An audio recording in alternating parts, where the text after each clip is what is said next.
Hello, friends.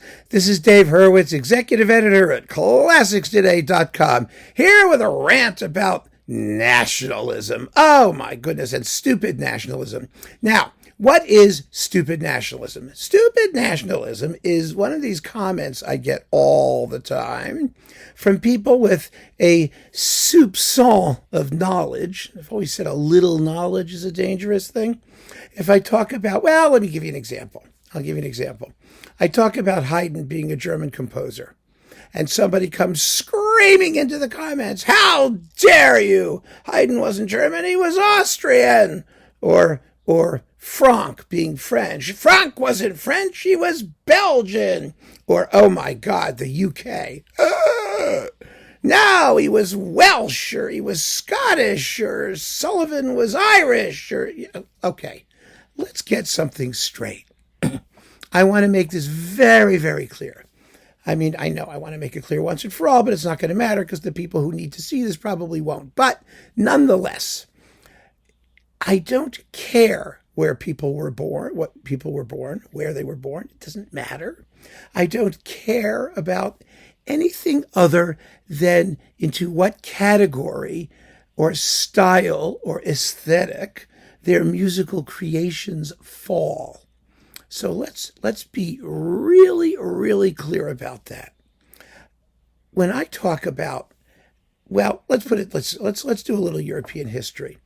There are like 4 or 5 basic styles of European music.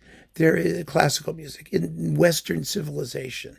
There is Germanic, there is Frenchic, there is Britishic, there is Italianic, and maybe Spanishic. You can make Iberic. You could make sort of larger ones as well. But you've got these major countries, right? Major political entities, and those major political entities have certain satellite entities in their orbit. But most of the composers who work in these satellite entities speak the same language, have the same culture, very similar culture, are trained the same way. Their orbit is around a certain center. And the center is the focus. That's what really matters. The rest of the stuff doesn't make any difference. The fact that the 19th century was a time of great nationalism, nation building, the creation of nation states. And believe me, folks, I know this. I taught it for a living. I know what I'm talking about here. That's very interesting. But that doesn't say anything about where you are in terms of musical idiom and culture and style. It says nothing. Zippo. Nothing. And it is so quaint. I mean, it's just deliciously quaint that some people are still thinking in 19th century nationalistic categories that have no application whatsoever to larger issues of aesthetics, of musical style. And let's take these little centers of musical idiomaticism one at a time and go through them. We'll start with the UK. Now, the United Kingdom is not terribly united. As you know, I mean, there's all kinds of ways it's not. But musically, it's a clump.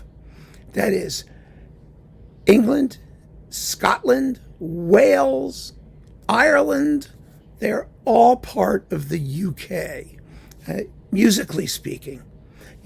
Composers who worked in that area generally went to study in London. They generally knew all their colleagues were British or from somewhere else in the UK. They spoke the same language. They had similar training. They wrote scads of boring oratorios. They wrote dreary neo-Brahmsian symphonies until Elgar came along. That's what they were. That's their crowd. So if I say someone is a British composer, like Sullivan, who spent his whole life living in London and writing for the London stage, even though he was Irish, or something similar to that, or Handel, who, of course, was a German composer, but he was effectively British. He was British because that was his land by adoption. That was his audience, because he wrote either Italian opera or English oratorios. He wrote very, very little in his native tongue. These are the areas. And you don't have to make a distinction musically about whether somewhere, just because somebody was born in Scotland or born in Ireland or born, it doesn't matter. They're all British composers as far as I'm concerned. UK composers, because that's the style, the musical style. Moving on, let's go to, say, France. Now, France, of course, was famous for having a very eclectic style. France sucked up influences. Lully was Italian, and turned them into something French. And the French school is wonderful. But it's got lots of little satellites buzzing around. One of them, for example, is Belgium. César Franck. He was Belgic. We know he was Belgic. He belched all the time, but he was a French composer. He worked and spent most of his time in Paris. A lot of the Spanish composers, Manuel de Falla, whoever was the great Spanish nationalist, the French and Spanish schools are kind of attached. Although Spain's interesting. Some of it goes French, some of it goes Italian, but depending on whether you're doing like opera things or whatever. But the French school is France and surrounding French-speaking lands. And the composers who operated there were French composers, because that's the style in which they worked. And I have no problem with that. And neither should you. And it's so annoying when I'd say, oh, okay, Franck was a French composer. And then people chime in, no, he was Belgian. And who cares? It makes no difference, because musically, the focus is French, stylistically. And that's how I talk about these people. I'm not interested in 19th century political constructs. I'm really, really not. Now, French composers are very interesting, because Russian composers are largely French, as we've discussed many times. The French culture is also Russian culture, Russian musical culture, a great deal of it in any case. So there's that aspect of it as well. And that's why the transfer back and forth was so fruitful. You had the Ballet Russe in France and Stravinsky in Paris. Okay. Those are all wonderful exceptions or modifications or details that it's sort of necessary to talk about, because nobody would call Stravinsky a French composer. He was a Russian composer. But with the understanding that there's this relationship between Russian and French musical cultures, the ballet, being one of the major things that they shared. So, yes, there are certain times when it is musically useful to draw some distinctions, but only if it's musically useful. If it isn't musically useful, who cares for what we're doing? I understand history. Believe me, I understand history. There are other reasons why people want to be politically correct when it comes to that kind of stuff, when national boundaries matter. But that's not one of them. Then let's take the German thing, which is the most complicated of all. Because remember, Germany wasn't even a country until unification in 1870 or thereabouts. So, it's really kind of fascinating to look at the German style is indeed not a political boundary as such. It's a cultural thing. It's the collection of German-speaking lands, and that includes Austria. Yes, it does. Brahms is a German composer. He spent his life in Vienna. The first Viennese school are German composers, even though they spent their lives in Vienna or came from Austria. It doesn't matter. And it is so tiresome when I say, well, Bruckner was a German composer, and people say, no, he was Austrian. Okay, politically, yes. Musically, he is a member of the German school of musical composition. That's what Bruckner is. That's where he's played. That's where he's listened to. Until the past 20 or 30 years, no one gave a damn about Bruckner outside of Germany, basically, in terms of audiences and whatnot. And they still don't, actually, particularly. But, record companies would have us, believe otherwise. Look, it is, what matters is what you hear, what the composers are, what they look to. Even someone like Dvorak, who everyone says is Czech. He's totally Czech. Yes, that's true. But he was Czech within that Germanic school. I don't call him a German composer. I call him a Czech composer because the Czech nationalist school is a separate thing. It really is. But there are some composers for whom it's not a separate thing. Look at Fibich.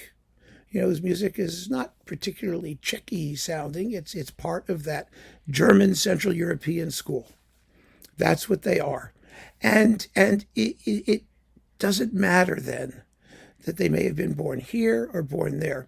Mahler, of course, oh my goodness, I get such garbage from people about Mahler too, because he even said, I am thrice homeless as a Bohemian in Austria, as an Austrian among Germans, and as a Jew throughout the world. He really knew what he was talking about. Absolutely. But that was, again, he was speaking about the political reality.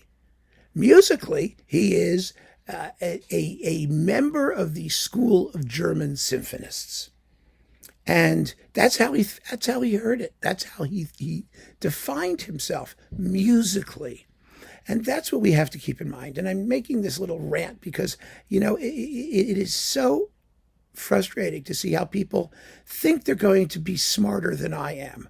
I'm not saying that they're not. A lot of people are smarter than I am. Don't get me wrong, but on this point. That it's such an obvious point. I mean, it doesn't take any brains or intelligence to say so-and-so was born here. We know that. But what matters is, where did they learn their craft? What kind of music did they write? What does that belong to in context? That's the issue. I mean, that is the issue.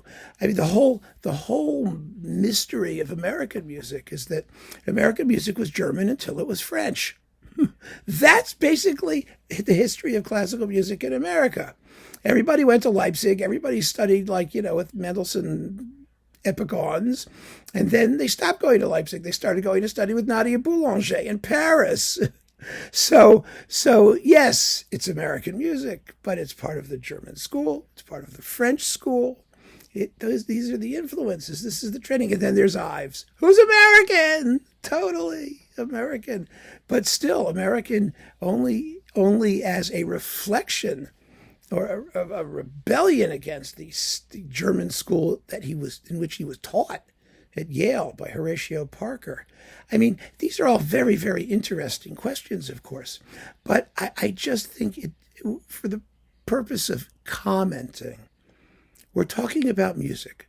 We're not talking about, details of what may have been an accident of birth or where somebody's house was. We're talking about the kind of music they wrote. To what school does it belong? To what aesthetic does it belong? What values does it espouse? And those tend to fall into larger categories. And so as part of this whole exercise is to explain to people, especially people who aren't familiar with classical music, into what larger categories it falls, what these larger schools were, and who belongs in them. So please, folks, do not waste my time. I mean, I spent a lot of time deleting these things about so-and-so was born here, and how dare you say so-and-so was this nationality when he was that nationality. Musically, I am never wrong. Ever! I guarantee you that. And that's what matters. That's the important thing. That's for contextual purposes, and for hearing the music, that's what you need to know. The rest of it, if you're interested in composer biographies, or you're interested in 19th century politics, or any of these other aspects of music, knock yourself out. But don't waste our time with that crap, please. It's such foolishness. So there you have it, my rant about nationalism and musical style. Keep on listening, friends. Really. And listen first, please. We all know where people were born. We know that. We don't need to be told. Take care.